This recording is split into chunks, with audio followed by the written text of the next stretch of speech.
นิทานเรื่องของขวัญแด่คนใจดี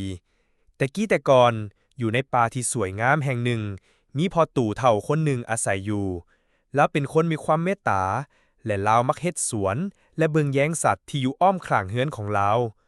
แต่ละมื้อพ่อตู่จะใช้เวลาหดผักหดดอกไม้และให้อาหารสัตว์ที่อยู่อ้อมข้าง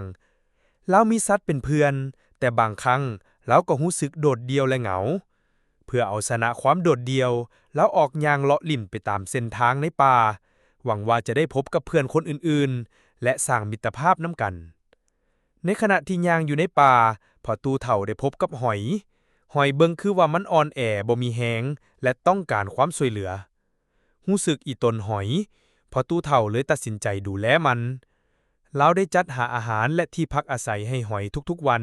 เบิ่งแย้งมันจนแข็งแรงหอยฮู้บุญคุณพ่อตู่เฒ่าสำหรับความเมตตาของลาว หอยได้ขอบใจและอวยพรให้ลาวได้พบกับเพื่อนคนอื่นๆมื้อต่อมามีเสียงเคาะประตูบ้านก๊อกก๊อกก๊อกเรารู้สึกแปลกใจและไขประตูออกมาเบิงเราเห็นพ่อตู้เฒ่าอีกคนหนึ่งยืนอยู่หน้าบ้านพ่อตู้เฒ่าคนนั้นแล้วเอ่ยว่าข่อยมาลินน้ำเจ้าข่อยได้ยินเรื่องเกี่ยวกับเจ้าจากหอยว่าเจ้าดำรงชีวิตอยู่คนเดียวและกำลังซอกหาหมู่และพ่อตู้คนนั้นแล้วก็ได้เอาอาหารแซ่บๆมาฝากน